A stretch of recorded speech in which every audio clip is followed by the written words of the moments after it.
Hey there, book lovers. This is Liberty, and welcome back to my channel. So, I want to talk about how I am fully embracing the winter vibes through the cozy covers of books. But here's the thing, I'm also giving myself the freedom to indulge in other winter wonders too, without the pressure of devouring a mountain of books every month.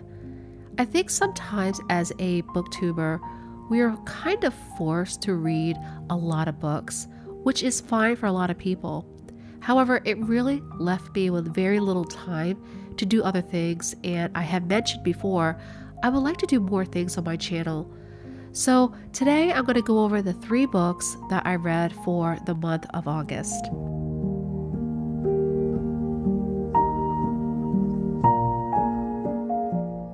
So as usual, I went on Pinterest to download a few images that I felt like captured my own personal winter vibe, and I am using some of the washi tape and the ephemera that I got for Christmas this year, and I am just composing my January cover page.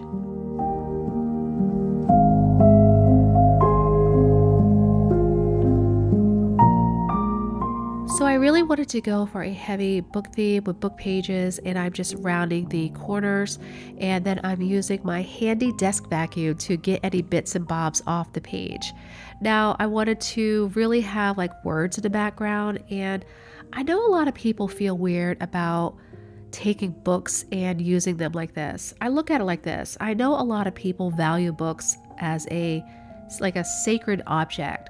And there are instances where I feel like repurposing a book for decoration can be justified. And I know some people argue that damaged or outdated books for artistic projects or decor gives them a new life and prevents them from ending up in landfills. I also look at it like this. You purchased the book. If you've already read it and you want to give it a new life, I think that's fine. So I wouldn't be so afraid to dig into books that are just kind of sitting on your shelf. If you want to take a book that you don't feel like you're ever going to read again, use it for decor. I think that's absolutely fine. Now, I also find really good damaged books at a local book barn, so that's where I got mine. So you can also find those as well.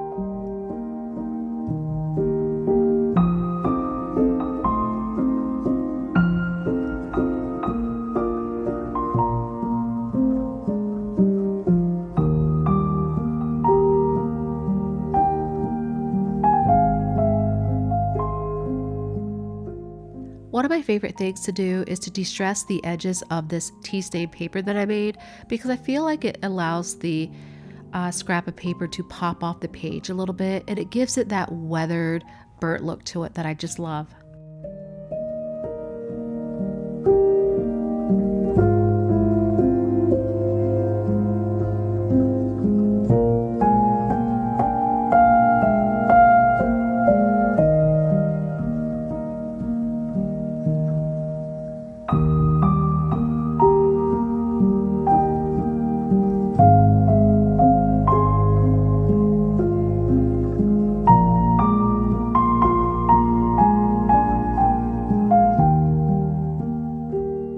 Like everyone else, I have been down a rabbit hole of watching other creators make their reading journal, and I do find it very interesting how we are all drawn to a certain aesthetic in our reading journals.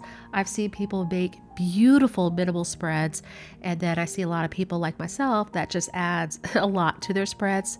I've always been attracted to the scrapbooky style. I have been scrapbooking since I was 8 years old with my mom and my grandmother. So here I am just adding the title of the first book that I read for the month of January, Death in Her Hands by Ottessa Moshfegh.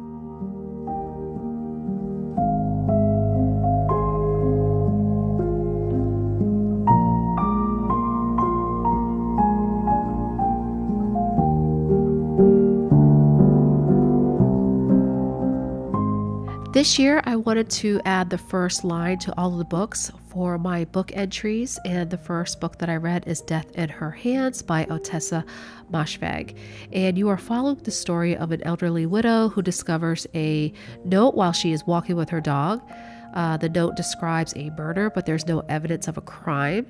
As she becomes increasingly obsessed with solving the mystery, you explore themes of isolation, perception, and kind of the overall complexities of the human mind.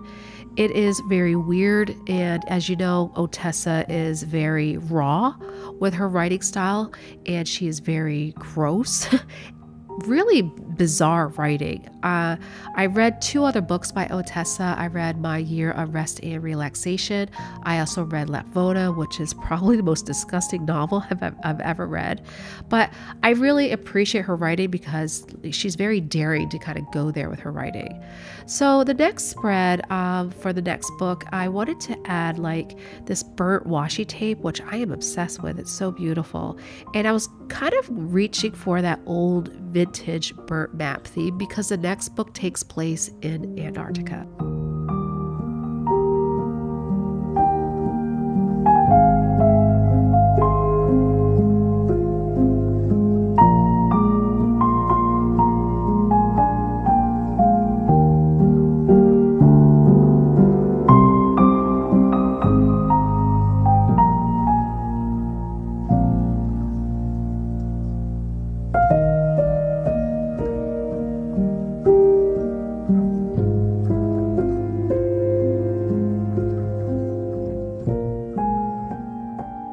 One of my favorite books of all time is Ernest Shackleton's story about trekking across Antarctica, and it's called Endurance. And this book follows those same themes. So this is a story by David Grann, and we are following the true events of Henry Worsley's Antarctic expedition. It was a solo adventure, so he really writes about the themes of exploration, obsession, the harsh realities of Antarctic landscape, and I just love solo adventure type stories and exploration type stories, and I read this in one sitting. I thought it was that good.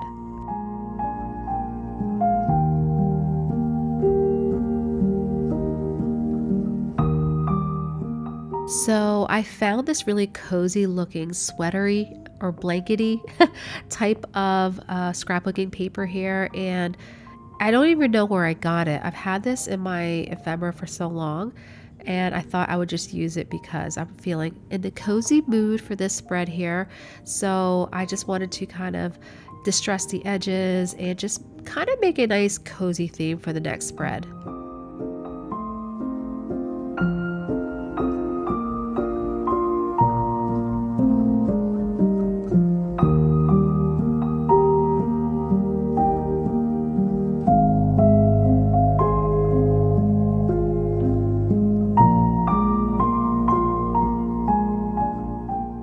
I was also feeling this nature vibe, so I wanted to add like this little nature pine cone to this spread as well. And I got this beautiful book of ephemera, and I got it for Christmas, and I'll link that video down below. I did a video of all the Christmas supplies that I got this year because everything was a home run, and the good thing is everything was from Amazon, so it's easy to get your hands on this stuff. So off camera, I did the alphabet letters, and I wanted to cut each word apart like this to make it look a little bit more scrapbooky, because the next book that I read was A Man Called Ove by Fredrik Backman, and this is my first Fredrik Backman book, and I absolutely loved this book so much. Now there is a movie adaptation as well with Tom Hanks. It's called A Man Called Odo. A Man Called Ove is Swedish, and Tom Hanks does the American version. So the movie is so close to the book, so if you don't really have the time to read the book, then definitely watch the movie. And I just could not put this book down, and I love the movie too, but I like the book so much better.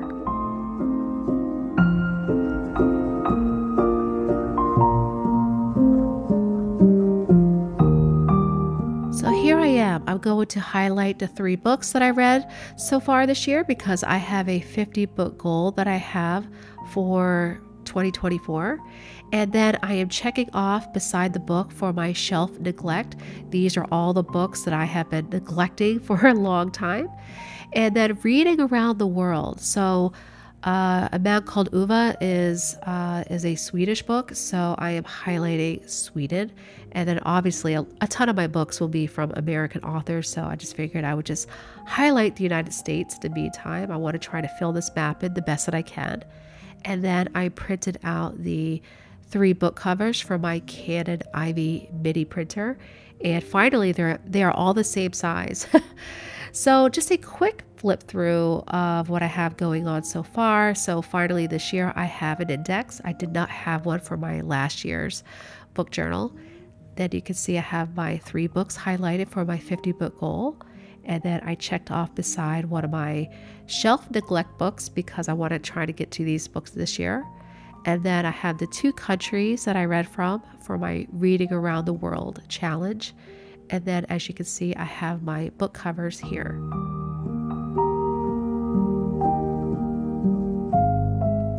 Now we get into the main part of the book. So this is my January cover for the month. I really like the vibe and how this turned out.